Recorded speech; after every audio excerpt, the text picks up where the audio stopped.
ನಮಸ್ಕಾರ ಸ್ನೇಹಿತರೆ, ಗೃಹಲಕ್ಷ್ಮಿ ಯೋಜನೆಯ 23ನೇ ಕಂತಿನ ಹಣ ಬಿಡುಗಡೆ ಆಗ್ತಾ ಇದ್ದು ಮೊದಲು ಈ 13 ಜಿಲ್ಲೆಗಳಿಗೆ ಬಿಡುಗಡೆ ಆಗಲಿದೆ. ಹೌದು ಸ್ನೇಹಿತರೆ, ಬಹಳಷ್ಟು ಫಲಾನುಭವಿಗಳಿಗೆ ಈಗ 22ನೇ ಕಂತಿನ ಹಣ ಜಮಾ ಆಗಿದ್ದು 23ನೇ ಕಂತಿಗಾಗಿ ಕಾಯ್ತಾ ಇರತಕ್ಕಂತಹ ಎಲ್ಲ ಫಲಾನುಭವಿಗಳು ಈ ಒಂದು ವಿಡಿಯೋನ ಮಿಸ್ ಮಾಡದೆ ಕೊನೆವರೆಗೂ ವಾಚ್ ಮಾಡಲೇಬೇಕು. ಯಾಕಂದರೆ ನಿಮಗೆ ಸಿಗ್ತಕ್ಕಂತಹ ಈ 23ನೇ ಕಂತಿನ ಹಣ ಮೊದಲು ಈ 13 ಜಿಲ್ಲೆಗಳಿಗೆ ಜಮಾ ಆಗ್ತಾ ಇದೆ. ಯಾವ್ಯಾವ ಜಿಲ್ಲೆಗಳಿಗೆ ಜಮಾ ಆಗ್ತಾ ಇದ್ದು ಎಲ್ಲ ವಿಷಯವನ್ನು ನಿಮಗೆ ತಿಳಿಸಿಕೊಡುವಂತಹ ಪ್ರಯತ್ನ ಮಾಡ್ತೀನಿ. ಇದರ ಜೊತೆಗೆ ಬಂಪರ್ ಏನಂದರೆ ನಿಮಗೆ ಬೇಳೆಕಾಳುಗಳು ಆಗಿರಲಿ, ಸಕ್ಕರೆ, ಉಪ್ಪು ಆಗಿರಲಿ, ಎಣ್ಣೆ ಆಗಿರಲಿ, ಈ ರೀತಿ ಅನ್ನಭಾಗ್ಯದ ಯೋಜನೆಯಲ್ಲಿ 5 ವಸ್ತುಗಳು ಸಿಗ್ತಾ ಇದೆ. ಯಾವಾಗಿನಿಂದ ಸಿಗ್ತಾ ಇದೆ ಅದೆಲ್ಲವೂ ಕೂಡ ಡೀಟೇಲ್ಸನ್ನು ತಿಳಿಸಿಕೊಡ್ತೀನಿ. ಜೊತೆಗೆ ಸ್ನೇಹಿತರೆ, ಈ ಬಸ್ ಸಂಚಾರ ಏನಿದೆಯಲ್ಲ ಅದು 5 ದಿನಗಳ ಕಾಲ ಬಂದ್ ಆಗಲಿದೆ ಅನ್ನುವಂತಹ ಮಾಹಿತಿ ಸಿಗ್ತಾ ಇದ್ದು ಯಾವ ಕಾರಣಕ್ಕಾಗಿ ಬಂದ್ ಆಗ್ತಾ ಇದೆ, ಮತ್ತೇನಾದರೂ ಬಸ್ಗಳು ಇನ್ಮೇಲಿಂದ ಫ್ರೀ ಬಸ್ ಸಿಗೋದಿಲ್ಲ, ಈ ಯೋಜನೆಯನ್ನೇ ಶಕ್ತಿ ಯೋಜನೆಯನ್ನೇ ತೆಗೆದುಹಾಕಿದ್ರೆ ಈ ಎಲ್ಲ ಡೌಟ್ಸ್ಗಳು ಕೂಡ ಉಂಟಾಗಿರ್ಬೋದು. ನಿಮಗೆ ಈ ಒಂದು ವಿಡಿಯೋದಲ್ಲಿ 3 ಟಾಪಿಕ್ಗಳನ್ನು ಕವರ್ ಮಾಡ್ತಾ ಇದ್ದೀನಿ, ತೀರಾ ಇಂಪಾರ್ಟೆಂಟ್ ಮಾಹಿತಿ. ಸೊ ನೀವು ಈ ಒಂದು ವಿಡಿಯೋನ ಆದಷ್ಟು ಕೊನೆವರೆಗೂ ವಾಚ್ ಮಾಡಲಿಕ್ಕೆ ಪ್ರಯತ್ನ ಮಾಡಿ. ಸ್ನೇಹಿತರೆ, ಗೃಹಲಕ್ಷ್ಮಿ ಯೋಜನೆಯಲ್ಲಿ 23ನೇ ಕಂತಿನ ಹಣ ಆದರೂ ನಿಮ್ಮ ಖಾತೆಗಳಿಗೆ ಈಗ ಪ್ರಾರಂಭವಾಗಬೇಕಾಗಿದೆ. ಈಗಾಗಲೇ ಪ್ರಾರಂಭವಾಗಬೇಕಾಗಿತ್ತು, ಆದರೆ ಸದ್ಯಕ್ಕೆ 22ನೇ ಕಂತಿನ ಹಣ ಡಿಲೇ ಆಗಿ ಜಮಾ ಆಗಿರುವಂತಹ ಕಾರಣಕ್ಕಾಗಿ, ಅಂದರೆ ತಾಂತ್ರಿಕ ದೋಷ ಆಯಿತು ಅಲ್ವಾ ಮಧ್ಯದಲ್ಲಿ, ಆ ಒಂದು ಕಾರಣಕ್ಕಾಗಿ ನಿಮ್ಮ ಖಾತೆಗಳಿಗೆ ಜಮಾ ಆಗಲಿಕ್ಕೆ ಲೇಟ್ ಆಯಿತು. ಸೊ ಈಗ 23ನೇ ಕಂತಿನ ಹಣ ರಿಲೀಸ್ ಆಗಲಿದೆ. ಹೌದು, 22ನೇ ಕಂತಿನ ಹಣದಲ್ಲಿ ಕೆಲವೊಂದಿಷ್ಟು ಫಲಾನುಭವಿಗಳು ಇನ್ನೂ ಕೂಡ ಬಾಕಿ ಉಳಿದಿದ್ದಾರೆ. ಅವರ ಖಾತೆಗಳಿಗೆ ಈಗ ಕ್ಲಿಯರ್ ಮಾಡ್ತಾ ಇದ್ದೀವಿ ಅಂತಕ್ಕಂತಹ ಸೂಚನೆಯನ್ನು ಇಲ್ಲಿ ಮಹಿಳಾ ಮತ್ತು ಮಕ್ಕಳ ಕಲ್ಯಾಣ ಇಲಾಖೆ ಕೊಟ್ಟಿರ್ತಕ್ಕಂಥದ್ದು. ಹಾಗಾಗಿ ನೀವು ತಲೆ ಕೆಡಿಸ್ಕೊಳ್ಳುವಂತಹ ಅವಶ್ಯಕತೆ ಇಲ್ಲ. ಇನ್ಮೇಲಿಂದ ನಿಮಗೆ 3-4 ದಿನಗಳಲ್ಲಿ 22ನೇ ಕಂತಿನ ಹಣ ಕ್ಲಿಯರ್ ಆಗುತ್ತೆ. ಒಂದು ವೇಳೆ ಬಂದಿಲ್ಲ 22ನೇ ಕಂತಿನ ಹಣ ಅಂದರೆ ಮುಂದೆ ಯಾವ ಕಂತುಗಳನ್ನು ಕೂಡ ನೀವು ಪಡ್ಕೊಳ್ಳಿಕ್ಕೆ ಆಗೋದಿಲ್ಲ. ಸೊ ಹಾಗಾಗಿ ನೀವೇನು ಮಾಡಬೇಕು, ಹಿಂದಿನ ವೀಡಿಯೋಸ್ಗಳನ್ನು ಒಂದು ಸ್ವಲ್ಪ ಚೆಕ್ ಮಾಡಿ ಯಾವ ಕಾರಣಕ್ಕಾಗಿ ಬಂದಿರೋದಿಲ್ಲ, ನೀವು ಎಲಿಜಿಬಲ್ ಇದ್ರೂ ಸಹಿತ ನಿಮ್ಮ ಖಾತೆಗಳಿಗೆ ಜಮಾ ಆಗಿರೋದಿಲ್ಲ, ಅದಕ್ಕೆ ಮುಖ್ಯವಾದ ಕಾರಣಗಳಿದ್ದಾವೆ, ಅದನ್ನು ನೀವು ತಿಳ್ಕೊಳ್ಬೇಕು. ಅಂದರೆ ಹಿಂದಿನ ವೀಡಿಯೋಸ್ಗಳನ್ನು ನೋಡ್ಕೊಳ್ಬೇಕು. ಈಗ ಸ್ನೇಹಿತರೆ, 23ನೇ ಕಂತಿನ ಹಣ ಇದೇ 20ನೇ ತಾರೀಕಿನಂದು ಬಿಡುಗಡೆ ಆಗಲಿದೆ ಅಂತ ಹೇಳಲಾಗ್ತಾ ಇದೆ. ಈಗ 15ನೇ ತಾರೀಕು ಬಿಡುಗಡೆ ಆಗಬೇಕಾಗಿತ್ತು, ಕಾರಣಾಂತರಗಳಿಂದ ಇನ್ನೂ ಹಲವಾರು ಫಲಾನುಭವಿಗಳು 22ನೇ ಕಂತಿನಲ್ಲಿ ಬಾಕಿ ಉಳಿದಿದ್ದಾರೆ. ಹಾಗಾಗಿ ಅವರ ಖಾತೆಗಳಿಗೆ ದುಡ್ಡನ್ನು ಜಮಾ ಮಾಡಲಿಕ್ಕಾಗಿರಲಿಲ್ಲ. ಈಗ ಅವ್ರಿಗೂ ಕೂಡ ಜಮಾ ಮಾಡ್ತಾ ಇದ್ದಾರೆ, ತಾಂತ್ರಿಕ ದೋಷ ಕೂಡ ಸರಿಪಡಿಸ್ಕೊಂಡಿದ್ದಾರೆ. ಈಗ ಮತ್ತೆ 23ನೇ ಕಂತಿನ ಹಣ ಕೂಡ ಜಮಾ ಮಾಡಲಿಕ್ಕೆ ಪ್ರಾರಂಭಿಸಲಿದ್ದಾರೆ ಎನ್ನುವಂತಹ ಮಾಹಿತಿ ದೊರಕಿದ್ದು ಇದೇ ಅಕ್ಟೋಬರ್ 20ನೇ ತಾರೀಕಿನಂದು ಈ ಒಂದು 23ನೇ ಕಂತಿನ ಹಣ ರಿಲೀಸ್ ಆಗಲಿದ್ದು ಇದೇ ಅಕ್ಟೋಬರ್ ತಿಂಗಳಲ್ಲಿ ನಿಮಗೆ 2,000 + 2,000 4,000 ದುಡ್ಡು ನಿಮ್ಮ ಖಾತೆಗಳಿಗೆ ಜಮಾ ಆಗಲಿದೆ ಅಂತ ಹೇಳ್ಬೋದಾಗುತ್ತೆ. ಸೊ ಬಹಳಷ್ಟು ಫಲಾನುಭವಿಗಳು ಕಾಯ್ತಾ ಇದ್ರು 23ನೇ ಕಂತಿಗಾಗಿ. ಇಂದು ಜಮಾ ಆಗುತ್ತೆ, ನಾಳೆ ಜಮಾ ಆಗುತ್ತೆ, ಇದರಿಂದ ಯೂಸ್ ಆಗುತ್ತೆ ನಮ್ಮ ಮಕ್ಕಳ ಶಾಲಾಭ್ಯಾಸಕ್ಕೆ. ಈಗಾಗಲೇ ಸ್ಕೂಲ್ಗಳು ಕೂಡ ಪ್ರಾರಂಭವಾಗ್ತಾ ಇದೆ, ಸೆಕೆಂಡ್ ಸೆಮ್ಮು, ಅವರ ವಿದ್ಯಾಭ್ಯಾಸಕ್ಕೆ ಯೂಸ್ ಆಗುತ್ತೆ ಅಂತ ಕಾಯ್ತಾ ಇದ್ರು. ಆದಷ್ಟು ಸರ್ಕಾರಕ್ಕೆ ಒಂದು ಮನವಿ ನಮ್ಮದು ಕೂಡ, ಆದಷ್ಟು ಬೇಗನೆ ಈ ಒಂದು 23ನೇ ಕಂತಿನ ಹಣ ಕೂಡ ಜಮಾ ಮಾಡಿ ಕ್ಲಿಯರ್ ಮಾಡಬೇಕಂತ ಮನವಿ ಆಗಿರುತ್ತೆ. ಯಾಕಂದರೆ ಸಚಿವೆ ಲಕ್ಷ್ಮೀ ಹೆಬ್ಬಾಳ್ಕರ್ ಅವರೇ ಸ್ವತಃ ಹೇಳಿದ್ರು 22ನೇ ಕಂತಿನ ಹಾಕುವಂತಹ ಸಂದರ್ಭದಲ್ಲಿ 2 ಕಂತುಗಳು ಅಂದರೆ ಜುಲೈ ಮತ್ತು ಆಗಸ್ಟ್ ತಿಂಗಳದಂದರೆ 22, 23ನೇ ಕಂತಿನ ಹಣ, ಇದರ ಜೊತೆಗೆ ಸೆಪ್ಟೆಂಬರ್ ತಿಂಗಳದ ಹಣ ಕೂಡ ಹಾಕಬೇಕಾಗಿದೆ, 24ನೇ ಕಂತಿನ ಹಣ. ಯಾಕಂದರೆ ಸೆಪ್ಟೆಂಬರ್ ಕೂಡ ಮುಗಿದೋಯಿತು, ಇನ್ನು ಅಕ್ಟೋಬರ್ ಕೂಡ ಪ್ರಾರಂಭವಾಗಿ ಅರ್ಧ ಕೂಡ ಮುಗಿಲಿಕ್ಕೆ ಬಂತು. ಹಾಗಾಗಿ ಇನ್ನು ಈ ಆಗಸ್ಟ್ ಮತ್ತು ಸೆಪ್ಟೆಂಬರ್ ತಿಂಗಳ ಹಣ ಅಂದರೆ 23, 24ನೇ ಕಂತಿನ ಹಣವನ್ನು ಹಾಕಿ ಕೊಡಬೇಕಾಗಿದೆ. ಸತತವಾಗಿ ನಾವು ರಿಲೀಸ್ ಮಾಡಿ ಕೊಡ್ತೀವಿ ಅಂತ ಸ್ಪಷ್ಟನೆಯನ್ನು ಕೊಟ್ಟಿದ್ದರು. ಹಾಗಾಗಿ ನಮ್ಮ ಮನವಿ ಸರ್ಕಾರಕ್ಕೆ ಇರುತ್ತೆ, ಆದಷ್ಟು ಬೇಗ ಈ ಒಂದು ಕಂತುಗಳನ್ನು ಜಮಾ ಮಾಡಬೇಕಂತ. ಈ 23ನೇ ಕಂತಿನ ಹಣ ಇದೇ ಅಕ್ಟೋಬರ್ ತಿಂಗಳಲ್ಲಿ ಜಮಾ ಆಗಿ ಅಕ್ಟೋಬರ್ ತಿಂಗಳಲ್ಲಿ ಕೂಡ ಮುಕ್ತಾಯವಾಗುತ್ತೆ. ನೆಕ್ಸ್ಟು ನವೆಂಬರ್ ತಿಂಗಳಲ್ಲಿ ನಾವು ಸೆಪ್ಟೆಂಬರ್, ಅಕ್ಟೋಬರ್ ತಿಂಗಳ ಹಣವನ್ನು ಪಡ್ಕೊಳ್ಬಹುದು. ಆದಷ್ಟು ಸರ್ಕಾರ ಬೇಗನೆ ರಿಲೀಸ್ ಮಾಡಲೆಂದು ನಮ್ಮ ಮನವಿ ಇರುತ್ತೆ. ಸದ್ಯಕ್ಕೆ 20ನೇ ತಾರೀಕು ರಿಲೀಸ್ ಮಾಡ್ತೇವೆ ಅಂತ ಸ್ಪಷ್ಟನೆ ಕೊಟ್ಟಿದ್ದಾರೆ, ಇದನ್ನು ತಿಳಿಸಿದ್ದೀನಿ. ಈ ವಿಷಯವನ್ನು ಹೊರತುಪಡಿಸಾಗಿ ಸ್ನೇಹಿತರೆ, ಇನ್ನು ಸಾರಿಗೆ ಬಗ್ಗೆ ನಾವು ತಿಳ್ಕೊಳ್ಳೋಣ. ಶಕ್ತಿ ಯೋಜನೆಯಲ್ಲಿ ಇಲ್ಲಿ ಹೇಳಬೇಕಂದ್ರೆ ಈ ಸಾರಿಗೆ ಒಂದು 5 ದಿನಗಳ ಕಾಲ ಬಸ್ಗಳು ನಿಲ್ಲುತ್ತೆ, ಬಸ್ ಸಂಚಾರ ನಿಲ್ಲಿಸ್ತಾರೆ ಅಂತ ಮಾಹಿತಿಗಳು ಲಭ್ಯವಾಗಿದ್ದು, ಇದನ್ನು ನಿಮಗೆ ಹೇಳಬೇಕಂದ್ರೆ ಸ್ನೇಹಿತರೆ, ಇದು ಶಕ್ತಿ ಯೋಜನೆಯಲ್ಲಿ ಸಂಬಂಧವಿಲ್ಲದ ಯೋಜನೆ. ಅಂದರೆ ಶಕ್ತಿ ಯೋಜನೆಗೆ ಇದು ಸಂಬಂಧವಿಲ್ಲ.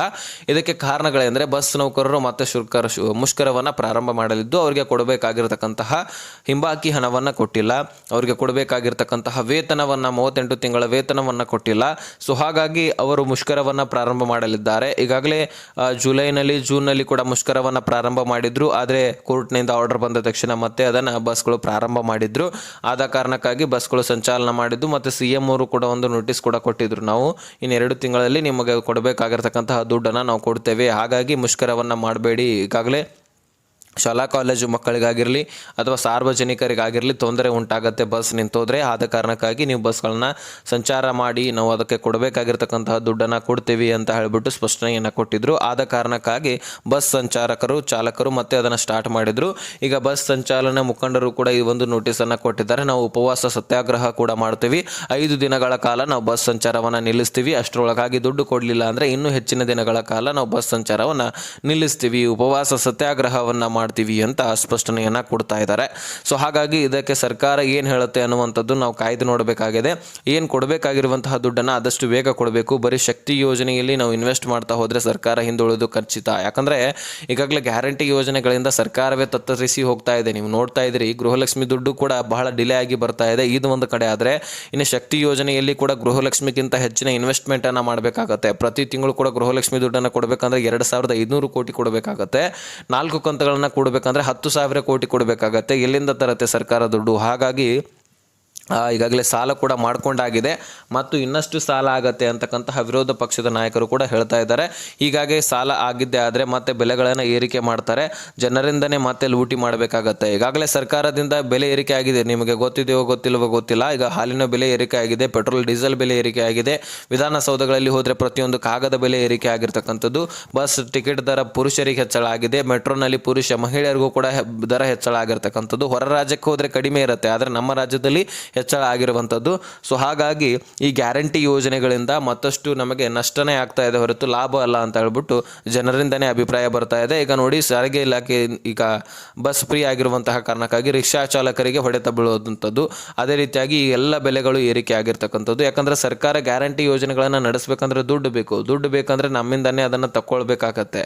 ಹೀಗಾಗಿ ನಮ್ಮಿಂದನೇ ತೆಗೆದುಕೊಂಡು ನಮಗೆ ಕೊಡ್ತಾ ಇದ್ದಾರೆ ಅಂತ ಹೇಳ್ಬಿಟ್ಟು ಜನರ ಅಭಿಪ್ರಾಯ ಇಲ್ಲಿ ಸಿಗ್ತಕ್ಕಂಥದ್ದು. ಇನ್ನು ನಿಮ್ಮ ಅಭಿಪ್ರಾಯ ಇದ್ರ ಬಗ್ಗೆ ಏನು ಅನ್ನುವಂಥದ್ದನ್ನು ತಿಳಿಸಿ. ಫ್ರೀ ಬಸ್ನಿಂದ ಯಂಗ್ ಮಹಿಳೆಯರಿಗೆ ಅಂದರೆ ಅದು ವಯಸ್ಸಾದವ್ರಿಗೂ ಕೂಡ ಇದು ಹೊಂದುತ್ತಾ ಇಲ್ಲ. ಯಾಕಂದರೆ ನಿಂತ್ಕೊಂಡು ಹೋಗ್ಲಿಕ್ಕೆ ಅವ್ರಿಗೆ ಆಗ್ತಾ ಇಲ್ಲ, ವಯಸ್ಸಾಗಿರುತ್ತೆ, ಕುಂತ್ಕೊಳ್ಳಿಕ್ಕೆ ಸ್ಥಳ ಇರೋದಿಲ್ಲ. ಹಾಗಾಗಿ ಇನ್ನು ಅವ್ರಿಗೂ ಕೂಡ ಇದರಿಂದ ಹೊಡೆತಾನೆ. ಅದರಲ್ಲಿ ಇನ್ನು ಪುರುಷರಿಗಂತೂ ಹೇಳಲೇಬೇಡಿ, ಬಸ್ ರಶ್ ಆಗಿರುತ್ತೆ, ಸರಿಯಾಗಿ ಕೆಲಸಕ್ಕೆ ಹೋಗ್ಲಿಕ್ಕೆ ಆಗ್ತಾ ಇಲ್ಲ.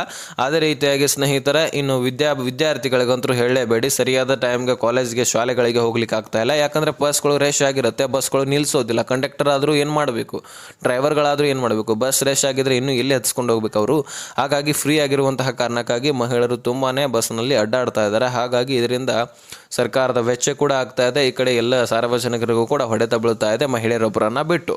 ಸೊ ಅದರಿಂದ ಏನು ಯೂಸ್ ಇದೆ ಏನಿಲ್ಲ ಅನ್ನುವಂಥದ್ದು ನೀವೇ ವಿಚಾರ ಮಾಡಿ ಕಮೆಂಟ್ ಮಾಡಿ. ಇನ್ನು ಅನ್ನಭಾಗ್ಯ ಯೋಜನೆ ಕಡೆ ನಾವು ಬರೋದಾದರೆ, ಇನ್ನು ನವೆಂಬರ್ ತಿಂಗಳನ್ನ ಹಿಡ್ಕೊಂಡು ನಿಮಗೆ 5 kg ಅಕ್ಕಿ ಕೇಂದ್ರ ಸರ್ಕಾರದಿಂದ ಸಿಗ್ತಾ ಇದೆ, ಅದು ಸಿಗ್ತಾನೆ ಇರುತ್ತೆ. ಇನ್ನು ರಾಜ್ಯ ಸರ್ಕಾರದಿಂದ ಏನು 5 kg ಸಿಗ್ತಾ ಇದೆ ಅಲ್ವಾ, ಅದನ್ನು ನಿಲ್ಲಿಸಿ ಇನ್ನು ಮೇಲಿಂದ ನಿಮಗೆ 5 kg ವಸ್ತುಗಳು ಸಿಗ್ತಾ ಇದೆ. ಹೌದು, ಇಲ್ಲಿ ಬೇಳೆಕಾಳುಗಳು, ಅದೇ ರೀತಿಯಾಗಿ ಸಕ್ಕರೆ, ಉಪ್ಪು, ಗಾಣದ ಎಣ್ಣೆ, ಅದೇ ರೀತಿಯಾಗಿ ಕಡಲಿ ಬೇಳೆ ಆಗಿರಲಿ, ಹಸಿರು ಕಾಳುಗಳಾಗಿರಲಿ, ಈ ರೀತಿ ನಾನಾ ರೀತಿಯ ವಸ್ತುಗಳು ನಿಮಗೆ ಇಂದಿರಾ ಕಿಟ್ನ ಮುಖಾಂತರ ಒಂದು ಕಿಟ್ನಲ್ಲಿ ರೆಡಿ ಆಗಿ ನಿಮ್ಮ ನ್ಯಾಯಬೆಲೆ ಅಂಗಡಿ ಮುಖಾಂತರ ನಿಮ್ಮ ಕೈಯಲ್ಲಿ ಸಿಗುವಂಥದ್ದು.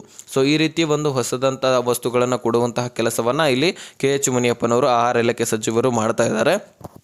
ನಿಮಗೆ ಇನ್ನು ನವೆಂಬರ್ ತಿಂಗಳು ಹಿಡ್ಕೊಂಡು ಯಾರಾದರೂ ಕಿಟ್ ಕೊಡಲಿಲ್ಲ ಅಂದರೆ ಸೊ ನೀವು ಅವರ ಜೊತೆಗೆ ವಾದ ಮಾಡಬಹುದು, ಅಥವಾ ಆಹಾರ ಇಲಾಖೆಯ ವೆಬ್ಸೈಟ್ಗೆ ಹೋಗಿ ಅವರ ನಂಬರ್ ಸಿಗುತ್ತೆ, ಅವರಿಗೆ ಕಂಪ್ಲೇಂಟ್ ಕೂಡ ಮಾಡ್ಬೋದು. ಈ ರೀತಿ ನಮಗೆ ಸಿಗ್ತಾ ಇಲ್ಲ ನಮ್ಮ ಒಂದು ಏರಿಯಾದಲ್ಲಿ ಅಂತ ಹೇಳ್ಬಿಟ್ಟು ನಿಮ್ಮ ಏರಿಯಾ ಇನ್ಫಾರ್ಮೇಷನ್ ಕೊಟ್ಟಿದ್ದೆ ಆದರೆ ಅವರಿಗೆ ಏನು ಅದು ವಾರ್ನಿಂಗ್ ಮಾಡಬೇಕಾಗಿರುತ್ತೆ, ಅದನ್ನು ಮಾಡ್ತಾರೆ. ಅದಲ್ವಾ ಅಂದರೆ ಅವರ ಕೆಲಸದಿಂದ ತೆಗೆದುಹಾಕುವಂತಹ ಕೆಲಸ ಕೂಡ ಮಾಡ್ತಾರೆ. ಪ್ರತಿಯೊಬ್ಬರು ಕೂಡ ನಿಮ್ಮ ನ್ಯಾಯಬೆಲೆ ಅಂಗಡಿ ಮುಖಾಂತರ ಮುಂದಿನ ನವೆಂಬರ್ ತಿಂಗಳಲ್ಲಿ ಈ ಅಕ್ಕಿಯ ಜೊತೆಗೆ 5 kg ಅಕ್ಕಿಯ ಜೊತೆಗೆ ಇನ್ನು 5 ವಸ್ತುಗಳು ಸಿಗುತ್ತೆ, ಅದನ್ನು ತೆಗೆದುಕೊಂಡು ಹೋಗಿ. ಈ ವಿಷಯ ನಿಮಗೆ ಅರ್ಥ ಆಗಿದ್ರೆ ನೆಕ್ಸ್ಟ್ ಮಾಹಿತಿ ಒಂದಿಗೆ ಸಿಗೋಣ. ಅಲ್ಲಿಸ್ತೇನೆ, ಬಾಯ್ ಬಾಯ್ ಫ್ರೆಂಡ್ಸ್.